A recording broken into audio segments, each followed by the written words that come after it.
স্যামসুন্দর sound কিন্তু গোবিন্দপুরে already ছেড়ে দিয়েছে বাইছে, তো কীরকম বাইছে তো আমরা অবশ্যই কমেন্টে জানাবে।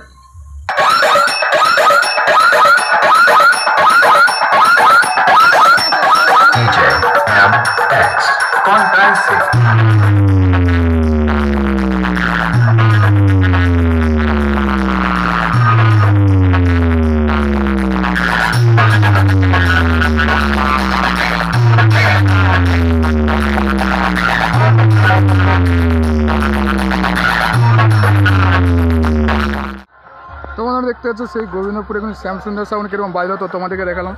আর কিছু দূরে আরেকটা সেট আপ আছে, তো তোমাদেরকে সেটাও দেখাচ্ছি। তো কী সেট আপ সেটা, আর এটা হচ্ছে স্যামসুন্দর সাউন্ড এই বাজলো। তো তোমরা দেখলে এক্ষুনি সেই গোবিন্দপুরে গঙ্গা পুজো উপলক্ষে কিন্তু এখানে যে বক্স কম্পিটিশন হচ্ছে। তো আগের বছর এই জায়গাটা ছিল কিন্তু চন্দনা মিউজিক, তো এখানটাতে এখন এবছর বসেনি, তো ওখানটায় বসেছে শ্যামসুন্দর। আর এখানে পাওয়ার আশা করা ছিল, পাওয়ার আসেনি। আর এখানটায় বসেছে সেই শ্যামসুন্দর। আর এখানে আরেকটা সেট আপ আছে বাংলা সেট আপ, তো তোমাদেরকে দেখা যাচ্ছে কী কী বক্স আছে এখানে এই সেট আপটাতে। তো কালকে তোমাদেরকে মান নামানোর ভিডিও একটা অর্ডারে দিয়েছিলাম, তো বাজানোর ভিডিও দিতে পারিনি, তো আজকে তাই চলে আসলাম। তো তোমরা যখন দেখতে থাকো গোবিন্দপুরে কী কী সেট আপ কনফার্ম হয়েছে আর বাইছে।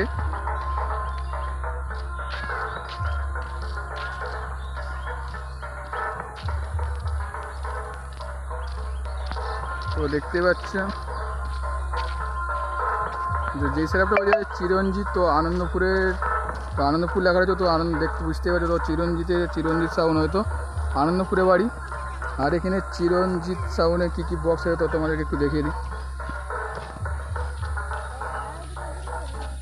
তো এখানে কিন্তু একটা আলাদা ধরনের কিন্তু রূপ নিয়েছে একদম, যে জিবিএল বক্স দিয়ে কিন্তু তার সাথে বাংলা বক্স দিয়ে কিন্তু সেটআপটাকে রেডি করেছে। আর একদম মুখামুখি বসেছে শ্যামসুন্দরের সরাসরি, আর কিছুটা দূরের তোর মাঝে। তো এখন এই সেটআপটা বন্ধ আছে, তো দুপুরবেলা তো সেটাগুলো এখন বন্ধ আছে।